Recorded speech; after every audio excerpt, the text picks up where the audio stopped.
Bom dia, nona série.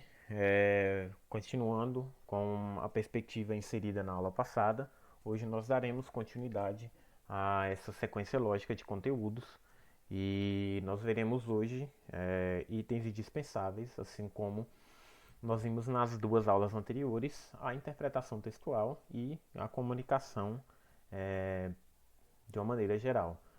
Nós vimos na aula repassada, se eu não me engano, alguns elementos indispensáveis a uma boa interpretação de texto, assim como dicas. E na aula passada nós vimos dois itens essenciais a uma boa interpretação e comunicação, e consequentemente leitura e escrita de texto, que foram a coesão e a coerência. Então hoje daremos continuidade a esse conteúdo, que tem muita aplicabilidade na sua vida, e hoje, como você pode ver, nós veremos os elementos da comunicação. Já lhes adianto que são 6 elementos, mas nem por isso são complicados. Pelo contrário, são bem fáceis. Também quero adiantar que na aula seguinte, na aula da semana que vem, nós veremos as funções da linguagem e também já adianto que esses elementos da comunicação que vocês verão hoje estão diretamente ligados às funções da linguagem que nós veremos na semana que vem. Tá? Então é muito importante que você compreenda de verdade hoje, para que semana que vem você não fique perdido. Então, sem mais delongas, vamos ver o que são os elementos da comunicação e primeiro, né, o que é a comunicação. Também quero deixar registrado aqui que, né, eu sempre gosto de ter uma aplicabilidade do conteúdo na sua vida. E se você for pegar aquelas provas do Enem que eu mandei para vocês e procurar lá por coerência ou coesão ou elementos da comunicação, funções da linguagem, eu te garanto que você encontrará várias questões desse conteúdo aqui nela. Então, você vê uma aplicabilidade real do conteúdo na sua vida, né, que é de suma importância. O que é comunicação, então? A comunicação vem do latim communicatione e é o ato de transmitir, né, ou enviar aos outros as suas ideias, seus pensamentos, sensações, enfim. Né? A comunicação ela faz parte do processo de aproximar as pessoas ou de distanciar. Né? Tem uma frase do Harry Potter. No último Harry Potter, o Dumbledore, quando o Harry morre, entre aspas, o Dumbledore diz ao Harry que palavras são, na minha humilde opinião, nossa inesgotável fonte de magia, capazes de causar grandes danos, assim como remediá-los, né? Então, a comunicação, você nota aí que é uma coisa benéfica, só que ao mesmo tempo, se usada com má vontade, ela pode causar grandes problemas. Vamos então, né, ver o primeiro item importante aqui. Você já deve ter visto ele em vários lugares e verá ainda mais, né, nas provas que você fará no futuro, é a palavrinha interlocutor, grifada de vermelho. Né? E o que é um interlocutor? Você não deve saber, porque a gente não dá muita atenção a essas coisas, né? Mas agora você vai saber que interlocutor é o que? São as pessoas envolvidas no processo de comunicação. Então, todas as vezes que você vê lá, quem é o interlocutor, o que faz assim de interlocutor, isso, aquilo, interlocutor é o que? A pessoa ou as pessoas envolvidas no processo de comunicação, ok? Então vamos aos elementos da linguagem, tá? Ou perdão, da comunicação. São 6, né, como eu te disse, e aqui eu já tenho dois, né, e eles são autoexplicativos. Quem são? O emissor e o receptor. Desculpa. E obviamente o emissor é aquele que emite algo e o receptor é aquele que recebe algo. Né? Quem emite dentro do contexto comunicativo está emitindo o quê? Está emitindo algo. E ele precisa de alguém para receber aquele algo que ele emitiu. Né? Só estou pulando aqui, pessoal, porque emissor e receptor é muito autoexplicativo. Não precisa de eu ficar batendo nessa tecla, desculpa. E o curioso é que quem emite, emite alguma coisa para que quem receba, receba alguma coisa.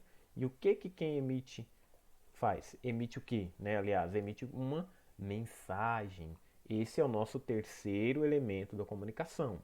Primeiro, emissor. Segundo, receptor. Terceiro, a mensagem. E aí pode ser qualquer coisa, né? Mas a mensagem é o terceiro elemento da comunicação, tá? Porque, como eu disse, quem emite, emite algo para alguém receber, né? E a mensagem, ela precisa ter o quê? Ela precisa ter conteúdo. Esse conteúdo é chamado de referencial, tá? o conteúdo ou o assunto da mensagem, tá? Esse é o quarto elemento da comunicação, referencial.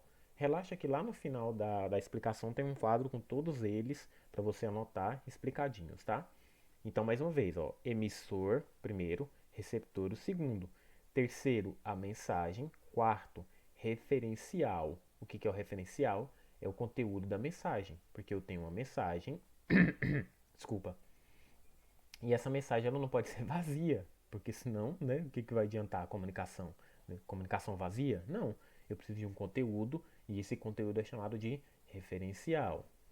O que nos leva a compreender melhor, né, e a ver que emissor, receptor, mensagem e referencial são a base da mensagem, perdão, a base da central da comunicação, de uma boa comunicação.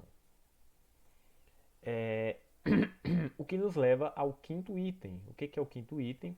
Grifado de azul, você vê código. O que é o código? Você emite a mensagem, alguém recebe ela, porque a mensagem tem um conteúdo.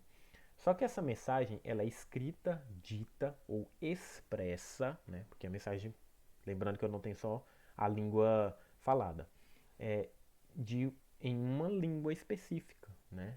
Em um código específico. E o código é a língua. Que língua que é? É o inglês, o português, o italiano, o francês, né? O código é igual à língua